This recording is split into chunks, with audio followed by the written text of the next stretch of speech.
Dylan Mulvaney is back and more mentally ill than ever. He has finally come out after this whole controversy, and apparently now he has blonde hair, but not just blonde hair, also blonde eyebrows, and still very, very mentally ill, if not even more mentally ill than before. He's also made a few statements outside of this video that I'll show you regarding the Bud Light boycott, regarding the other boycotts that are going on with Target, Kohl's, whatever the case is. He's coming out and speaking out about those boycotts and how people should handle those boycotts going forward, and why you should still hire Dylan Mulvaney to completely destroy your company and destroy every brand that he ever touches. But here is a tweet from myself. I obviously took this video from Ollie London's account, but I said mental illness summed up in less than 30 seconds. Let's check out this clip from Dylan Mulvaney that's absolutely unhinged and proves that this person should probably be in some sort of mental institution, or at least needs some sort of mental health. If not, if this isn't straight up mental illness, then it's one of the best money grabs, one of the best manipulation that I've ever seen of an audience to just simply gain money and steal money, hundreds of thousands of dollars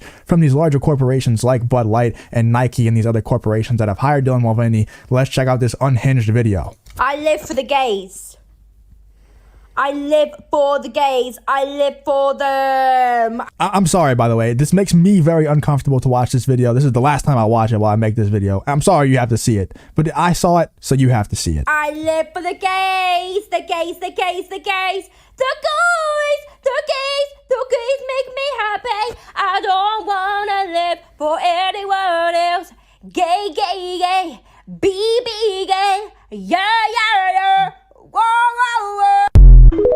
Like, if that's not mental illness, then I truly don't know what is. Like, that's just the definition of mental illness. Like, it's kind of sad, honestly, just looking at that person. Not only the words that, you know, are involved in this video, just talking about I live for the gays and things like that. It's just weird, just mentally ill activities. But also just look at their body. Like, that's not healthy. That's anorexic. You know, you should probably get some help, you know, whether that's be put into a mental institution or just, you know, go get some help, dude. Like, you need help. There's something seriously wrong with you. This article from the New York Post trying to kind of poke fun at the whole situation is Kellogg's next. Dylan Mulvaney goes blonde and poses with Tony the Tiger at the Tony Awards. They're trying to kind of poke fun at the situation. But what's funny is people like the New York Post are covering Dylan Mulvaney stuff and the Bud Light stuff very closely and kind of having headlines that are not too different from like Fox News and other things like that. They're trying to gain clicks off the whole situation. So they're trying to act like they're on Dylan Mulvaney's side, act like they're on Bud Light's side and these other corporations who are defending Dylan Mulvaney,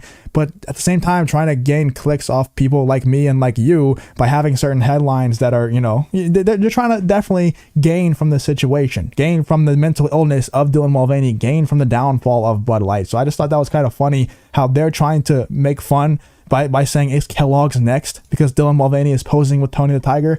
We should just for fun bring down Kellogg's. And I know everybody's going to say, oh, cancel culture. I thought the right was against cancel culture, all this other stuff. It's like, dude, for the longest time, we've tried to take the high road. For the longest time, we've tried to say that we're against cancel culture. Let's not cancel anyone ourselves because we're against cancel culture. Let's not cancel these larger corporations because we're against cancel culture. Screw that, dude. It's time to fight fire with fire. Like, it's time to start canceling these corporations who do things that are morally wrong, that are objectively wrong. I should probably get that off the screen because I don't even know what the hell's going on there. Looks like some kind of, you know, witchcraft or whatever.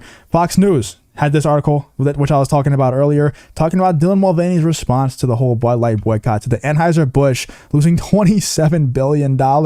Here is Dylan Mulvaney's response. Dylan Mulvaney says he calls on brands to develop more trans partnership after Bud Light fight. Realize my power, the power to absolutely destroy a brand. You should realize that power and use it in the future to destroy your own brand. Dylan Mulvaney, the transgender social media influencer who polarizing partnership with Bud Light set off a devastating backlash for the company, argues more brands need to put trans people in the limelight. Besides Bud Light, Mulvaney has in the past partnered with at least a dozen major companies to sell women's products such as sports bras and makeup. The White House also invited Mulvaney to interview President Biden last year. This is what I'm talking about, dude. This is either extreme mental illness or possibly maybe just like a psyop that Dylan Mulvaney is pulling on these people to just straight up steal money from Nike, from Bud Light, and get into the White House to interview President Biden. Like, this possibly could be a very high IQ play by Dylan Mulvaney. I think it's most likely mental illness just based off the way that they look, you know, just very malnourished and just straight up looks mentally ill. but it could definitely be a very high IQ play to pull heist on these companies like Nike and Bud Light. Like it could be. In an interview with LGBTQ Digital Magazine, them on Tuesday, the activist, what does that even mean? Them, whatever. The activist argued it was more important to leverage this power and privilege as a white trans person to help trans people get the attention of brands. Holy shit.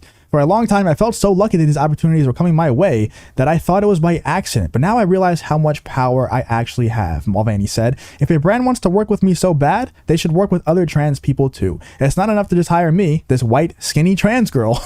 I want all the dolls getting all the brand deals. Dude, it's honestly infuriating to even read the words that come out of this person's mouth. It's even worse. It makes me even more uncomfortable to see stuff like this. But, you know, like I said, I had to see it. You had to see it. Let me know what you think about Dylan Mulvaney's newest video, about Dylan Mulvaney's newest look. Look at this shit, man. Oh my God. I'm sorry. Once again, I'm sorry. But if you could leave a like on the video, I'd appreciate it. If you want to subscribe to see more videos just like this one, I'd appreciate that as well. And I hope to see you on the next one.